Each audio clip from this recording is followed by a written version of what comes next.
be sharing 3 easy, low-carb recipes that I know your family is gonna love as much as mine does. It's going to be going into January and everybody's starting that health kick out for the beginning of the year. So I hope that my recipes can be helpful for you. I hope your family enjoys them as much as mine, and I hope you stick around to see every last one and how really easy it was to make. Okay, we're gonna go ahead and jump into it. Thanks again. Okay guys, so tonight for dinner, we're going to have zucchini boat tacos and pinto beans. I'm gonna show you guys how I make my pinto beans. Super easy, homemade from scratch. You know what's going in them, and they're easy peasy. So, okay guys, so here I have my pinto beans. I get them from Winco in a huge bag, and they're always handy. I'm gonna go ahead and add those to water, and I'll show you guys how many cups I use. I'm gonna do 2 cups of pinto beans and 8 cups of water. 2 cups of uncooked pinto beans makes 6 cups of cooked pinto beans. I had no idea they expanded this much when I first discovered it, but it's kind of cool that you only need 2 cups to make 6. Okay, so now I'm gonna add my water. I'm gonna add 8 cups. I sped this process up because I figured you guys didn't want to wait and see me add all 8 cups. After we're going to go ahead and add the 8 cups of water in, we're gonna add our spices, and I'll show you guys that next.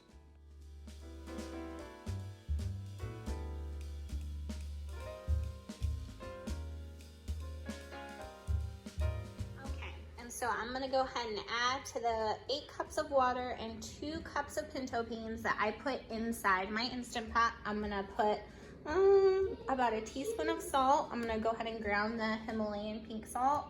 I'm gonna use a teaspoon of onion powder, a teaspoon of chili powder, a teaspoon of cumin, and a teaspoon of granulated garlic. You can use garlic powder instead. If you have that, it works out just fine.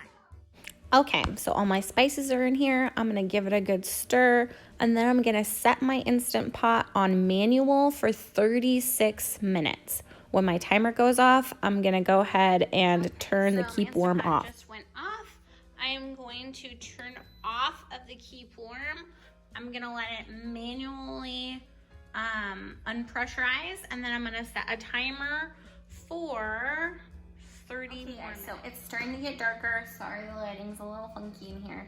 I'm gonna go ahead and show you what we're gonna do, why we're gonna wait for those 30 minutes for the, the pinto beans to go ahead and come out of the crock pot. So go ahead and get started on our zucchini boat taco. So I have 3 zucchinis right here. We have a pound of our ground turkey, our taco seasoning, and then just a baking dish that I lined with aluminum foil because I like easy cleanup. And then we're gonna come over here and have my pot or my pan on the stove getting warm, and I'm gonna go ahead and add my turkey to that. I went ahead and sliced our zucchini, and this is the way that we sliced them. I'm gonna go ahead now and grab a spoon and hollow out the insides of our zucchini so we have room for our taco. So my turkey meat is starting to brown up pretty good. It's gonna be almost done, I believe. Yep, it's browning up pretty good. It's gonna be almost done in just a couple seconds. And let me go ahead and show you guys. This is what I mean by hollow out your zucchini. So what I did was took a spoon and hollowed them out to make little boats. Forgot to tell you guys too that while I'm cooking my meat, I have my oven preheated to 350 degrees. It's almost. Our timer for our beans is just about to go off. We're gonna go ahead and walk over here and release the rest of our pressure. As you guys can see, there's only a tiny bit left. So as soon as that little pink little pin goes down, perfect. We can go ahead and open it, release the steam. And as you can see, guys, we have our perfectly cooked pinto beans, all seasoned and delicious in there. Okay, our meat is finishing up. I'm gonna turn it off, and then we're gonna go ahead and add it to our zucchini boats. As you can see, guys, all our meat fits perfectly inside our little zucchini boats, and I'm gonna top these zucchini boats with sharp cheddar cheese. I like to use a sharp cheddar cheese because it gives more of a bolder flavor, and we love cheese, so I'm definitely not skimpy with it. If you don't want that much cheese, you don't have to add it. But my family, we're kind of cheeseaholics, if you know what I mean.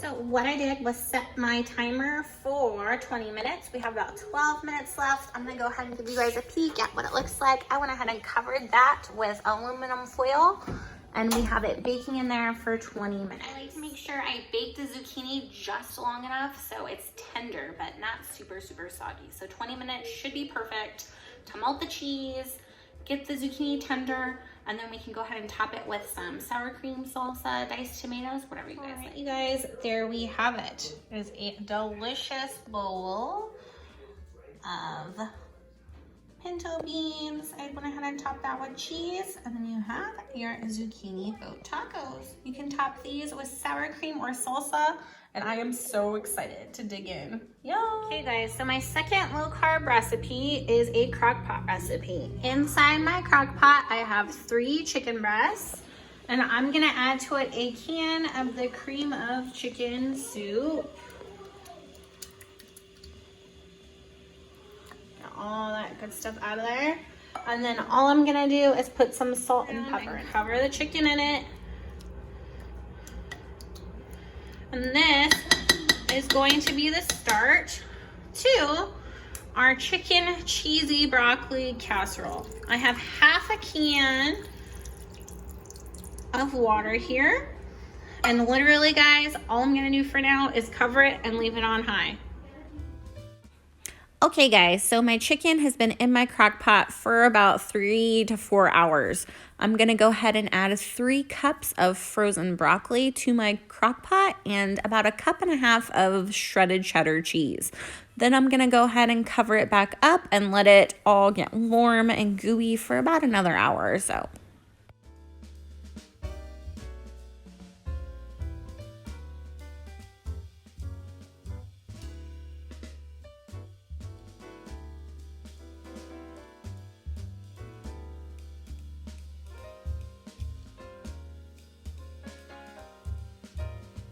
So we went ahead and turned our crock pot down to low, added our frozen broccoli in, and we added 3 cups and 1 cup of cheddar cheese.